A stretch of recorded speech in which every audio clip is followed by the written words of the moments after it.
Se você me perguntar, Danilo, qual é a essência da Cabala? Pensar com cabeça de rico. O que significa pensar com cabeça de rico? Significa a pessoa parar de ser um necessitado, parar de pedir esmola pra vida. Se você presta atenção na maioria dos papos da pessoa, estão toda hora mendigando atenção, mendigando amor, mendigando dinheiro, como se nós fôssemos um bando de coitados precisando o tempo inteiro de alguma coisa. Então você resolveu ter uma cabeça de pobre. Sempre a culpa vai ser de alguém. Pode ser de Deus, ou do governo, ou da escola. De acordo com os psicanalistas, sempre a culpa dos pais. E no pior dos casos, a culpa vai ser de você mesmo. Mas de novo você achou um culpado. Não importa se a culpa é dos teus pais, da escola que você estudou, do governo, esquece isso. Porque isso é desculpinha. Querer o tempo inteiro culpar alguém, inclusive você. Então vem a Cabala e ensina, para de procurar o culpado e começa a ter cabeça de rico. Cabeça de rico quer dizer, começa a procurar o responsável. O responsável para fazer alguma coisa é você. O culpado significa pensar de uma forma passiva, de uma forma ressentida e de uma forma procurando uma justificativa para não fazer nada, certo? Por que você procura o culpado? Você tá querendo dizer, ó, a culpa é dele? Beleza, já achamos o culpado, já tem o veredito, agora eu posso ficar na minha zona de conforto. Então ser protagonista é, para de se sentir culpado ou de querer culpar alguém e se torna responsável pela tua vida. O que de agora em diante você pode fazer que vai mudar tudo? Eu sei que muita gente pergunta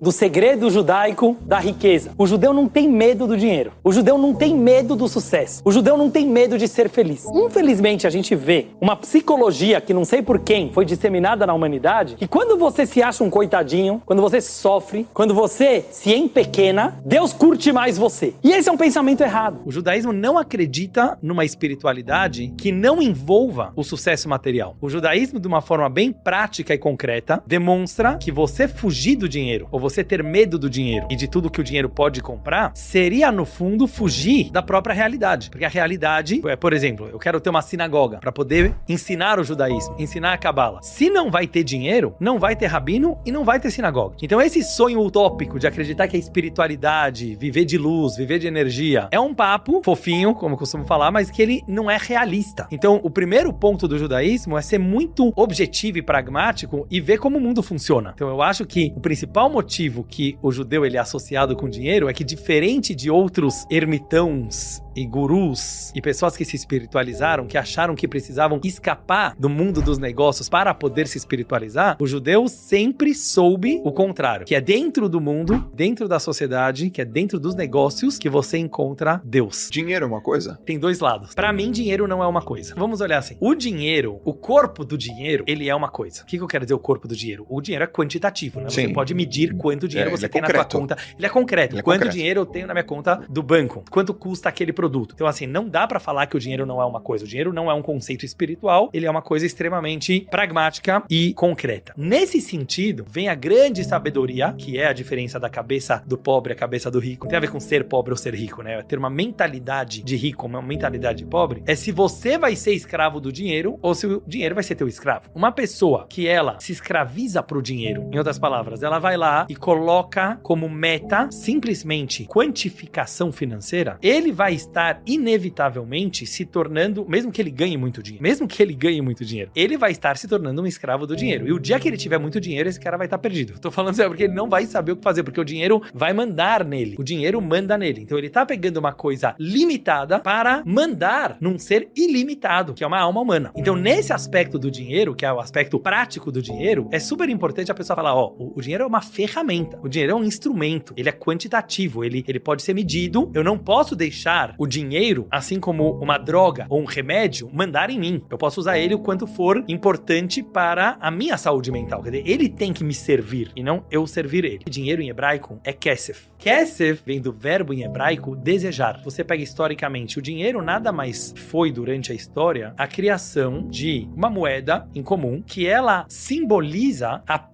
possibilidade do ser humano desejar alguma coisa. Então, por exemplo, alguém que tem muito dinheiro tem mais capacidade de desejar. Não significa que ele precisa desejar tudo, Certo. ou que ele deve realizar todos os seus desejos, porque aí provavelmente ele vai ficar pobre. A possibilidade de desejar, quanto mais dinheiro eu tenho no banco, e você vê que os grandes ricos, os verdadeiros ricos, quando eu falo rico, é rico de alma, rico de cabeça, eles fizeram muito dinheiro justamente porque eles não gastavam dinheiro em qualquer coisa que dá vontade na hora. Isso é uma alma mais pobre, né? Tipo assim, deu vontade, vai lá e compra, entendeu? Então eu acho que assim, a alma do dinheiro, que é a capacidade do desejar, ela é infinita também. Então eu acho que uma pessoa que ela consegue se conectar com a espiritualidade do dinheiro, ela não ficar obcecada em ganhar muito dinheiro, mas ela realmente entender a filosofia que tem por trás da economia, do dinheiro, do comportamento humano. Então quando uma pessoa começa a olhar dessa forma, ele vê, como eu estava falando no começo, que o dinheiro é muito mais do que dinheiro. O dinheiro, ele é uma forma de você potencializar o teu poder de desejar. Então quando você olha dessa forma, eu acho que até o dinheiro vai vir mais. Você é aquilo que você transmite. Não importa se você é rico ou se você é pobre, se você é mais inteligente, se você é menos inteligente. Se você transmite algo ruim, você vai ficar de castigo em casa. Se você transmite algo bom, você pode disseminar isso. O ser humano é extremamente contagiante. E eu acho isso uma grande mensagem, Danilo. Por quê? Muita gente pensa que para você descobrir a tua essência, você precisa ir pro Tibete e meditar e fazer um ano de viagem pelo mundo e se isolar. Vem o judaísmo e fala o contrário. Você só descobre quem você é por aquilo que você transmite, pela energia que você deixa pros outros.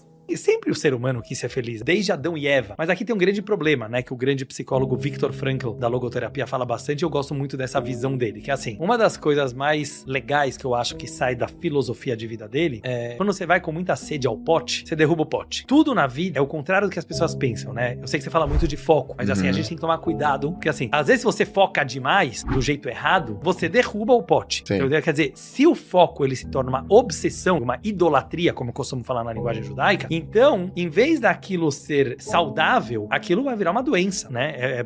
Então, assim, uma pessoa quer muito ser rico, que bom, quer ser muito feliz, que bom, mas quando aquilo se torna uma idolatria significa a diferença de um prazer e de um vício, ou uma obsessão. O prazer te liberta, o vício te aprisiona. São muito parecidos, porque normalmente o vício dava prazer antes dele virar a prisão. Por que de repente ele virou uma obsessão e às vezes uma prisão? Quando aquilo vira uma obsessão? Quando você mata a pessoa ou a coisa ou o objetivo o qual você está buscando. O que significa mata? Quando você define ele com uma preconcepção tua do que significa sucesso, o que significa felicidade, você matou. Por isso no judaísmo, idolatria e assassinato vão muito juntos. Então, saber se relacionar com alguém ou algo vivo é não querer controlar aquela pessoa ou aquela coisa. Então, voltando pra felicidade, né? Claro que ser feliz é uma coisa fenomenal. Qual que é o grande problema? Que na hora que as pessoas colocam como meta de vida, eu quero ser feliz, e provavelmente ele tem uma pré-definição do que é felicidade, ele já matou a felicidade. Então, assim, ele tá matando a capacidade dele ser feliz quando ele coloca como meta ser feliz, porque ser feliz pode ser tantas coisas, você nunca vai ser esse feliz que você tá sonhando, entendeu? Porque é impossível. Então, o que o Viktor Frankl fala claramente, né, no livro dele lá, Em Busca de Sentido? Ele fala assim, tenha uma meta na vida, um objetivo, um sentido, alguma coisa que você acredita, e viva e se entregue por ele, que você vai ser feliz e você vai ter sucesso inevitavelmente, porque você vai conseguir passar por todos os desafios e obstáculos que te atrapalham, porque você acredita na meta e não na felicidade. Então, assim, bem em poucas palavras, assim, quando a gente pega coisas que não são coisas e transformamos elas em coisas, nós estamos matando ela. Felicidade não é uma coisa. Felicidade é um conceito abstrato, infinito. Amor não é uma coisa. As pessoas idolatram o amor hoje em dia. Por que o amor tá tão difícil? Porque o amor antigamente era uma consequência do relacionamento. O amor, ele nascia de um relacionamento. Você começa a se relacionar com alguém, você vai amar essa pessoa. Quanto mais você conhecer ela, quanto mais você se entregar pra ela, quanto mais você conviver com ela, você vai amar. Agora, quando uma pessoa fala, preciso viver um grande amor, tá bom, então eu vou usar alguém da sociedade para poder viver o meu grande amor. É uma coisa super egoísta, certo? Porque, na verdade, eu estou tornando o amor uma coisa. E o amor não é uma coisa, a felicidade não é uma coisa, o sucesso não é uma coisa, Deus não é uma coisa, a religião não é uma coisa, a espiritualidade é uma coisa. Se você parte do princípio que você é imperfeito, tudo que vem é lucro. Então, todo o conceito de gratidão, que a gente aprende muito no judaísmo, não é só falar gratidão, né? Tem gente que tá na moda hoje, namastê, gratidão. Vai viver. É bom, mas é você viver. Viver gratidão quer dizer, meu amigo, minha amiga, você saiu do zero, você saiu do nada. Sabe qual é a história da tua vida? Você saiu do nada. Você caiu do avião e sobreviveu. Qual é a sensação de uma pessoa que ela sobreviveu a um acidente aéreo? Ele não fica procurando explicações, quem é culpado. Eu já falei com algumas pessoas e já li várias entrevistas de pessoas que sobreviveram a uma catástrofe. Sabe o que eles falam? Não sei porquê, mas eu fui escolhido pra viver. Fui escolhido pela vida. Estou aqui agora. A vida muda. A vida muda, na hora. Porque ele fala assim, eu preciso preciso viver por mim e por todos aqueles que morreram lá. Então a pessoa para de raciocinar tanto e ele começa a agradecer, e agradecer, e agradecer. Ele vive muito mais. A raiva é um sentimento humano. Em vez da gente negar a raiva, ou como muitas linhas religiosas, ou até mesmo filosóficas ou educacionais, tentam reprimir a raiva, falar, a raiva é um sentimento muito negativo que ele deve ser completamente eliminado. Não, é você conseguir entender qual é a alma da raiva, qual é o espírito, ou seja, na raiva tem alguma coisa muito boa. Se você não souber usar a raiva de um jeito positivo, você vai usar ela de um jeito negativo. Mas fingir, como a geração, não sei que geração que a gente tá agora, Z, Y, você conseguir virar agora um ser humano fofinho, paz e amor, politicamente correto, que de repente não sente mais ciúmes e aceita relacionamento aberto e poliamor. Eu tô falando, eu, Dudu, particularmente não acredito nisso, porque você tá brincando de não ser humano, entendeu? Porque o ser humano é muito ciumento. Ainda bem, sabe por quê? Porque senão a gente não seria ser humano, a gente seria um computador. Eu não quero que o ser humano vire um computador. A gente sente raiva, a gente sente vontade de competição. Agora, como transformar essas emoções em gasolina positiva pra tua vida? Kabbalah te ensina a ser um receptor, a ser uma pessoa que saiba receber da vida. É uma coisa que, pra mim, é life-changing, muda a nossa vida. Todo mundo fala muito sobre doar. Parece pro ser humano que doar é mais difícil do que receber, né? Sim. Porque todo mundo gosta de coisa grátis, certo? Como a gente fala. Ninguém gosta de pôr a mão no bolso e doar. Mas quando você pega psicologicamente, mais profundamente falando, é muito mais difícil o ser humano ter a humildade de receber do que de dar. Por quê? Porque na hora é legal receber grátis. Mas os problemas psicológicos gerados numa pessoa que ganhou tudo grátis, de um filho mimado, ou de uma pessoa, às vezes, até que ganhou na loteria, a gente sabe disso. Ele não sabe receber. Porque isso se chama na Kabbalah, Nahama de Kisufa. Nahama de Kisufa significa o pão da vergonha. O pão da vergonha quer dizer assim, tudo aquilo que você não mereceu, que você não fez por merecer, na hora é muito gostoso. Ganhei R$1 milhão grátis. Você não percebe que o teu sentimento de dívida perante a vida, perante a pessoa que te deu esse dinheiro, ele é tão grande que em algum momento ele começa a te incomodar. Então, ser um receptor da vida não é contradição com ser um doador. Ao contrário, você poderá ser um doador top, high performance, quando você aprender a ser um aluno, quando você aprender a receber. Na linguagem do Talmud, um copo cheio não dá pra receber nada. Um copo vazio, ele pode receber. Então, alguém que sabe, em primeiro lugar, entrar em contato consigo mesmo, se libertar das suas amarras, receber, pra mim isso que significa receber, quer dizer, aceita que você pode ser feliz, aceita que você não precisa ser igual a todos os rabinos, você não precisa ser igual a todos os professores, não tem que ter aquela máquina de pessoas que faz todo mundo igual. Quanto mais você conseguir ser você mesmo, você vai transbordar. Então as pessoas que estão na tua volta, eles vão receber não as tuas migalhas, eles vão receber o teu best. Chegamos na era do ser humano, finalmente ser humano. Nessa época que as máquinas, computadores, internet, robôs começam cada vez mais dominar o mundo e começam cada vez mais pegar funções que antes eram do ser humano.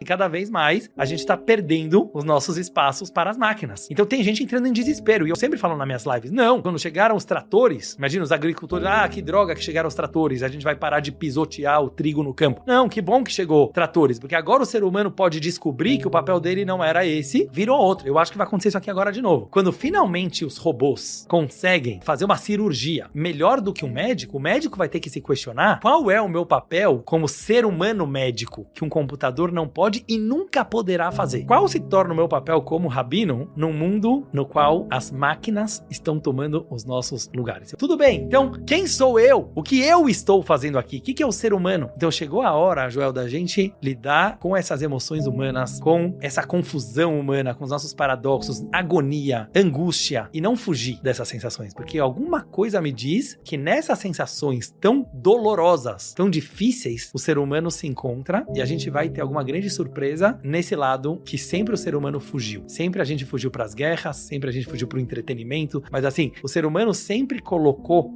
fora a competição. Eu acho que, como você fez com a tua vida, né, como um grande esportista, mas hoje em dia você trouxe a competição pra dentro.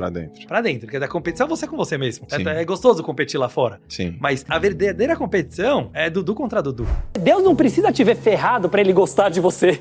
Ao contrário, Deus quer uma pessoa feliz, uma pessoa que transborda, uma pessoa de sucesso. Então se a gente muda esse mecanismo e a gente pensa, por que Deus criou o mundo? Deus não era necessitado, como muita gente pensa. Deus não estava sozinho, não estava sentindo solidão. Deus não criou o mundo a partir do nada. Deus criou o mundo a partir do tudo. Ele tinha tudo, mas ele resolveu querer o Danilo. Ele resolveu querer você, não por necessidade, por prazer. Se a gente muda esse link na nossa cabeça e a gente para de pensar em preencher o vazio, você não é vazio. Quem falou pra você que você é vazio? Quem falou que você é um necessitado? Quem falou que falta alguma coisa? E quando a gente começa a pensar a partir da riqueza, a gente atrai isso também pra nossa vida.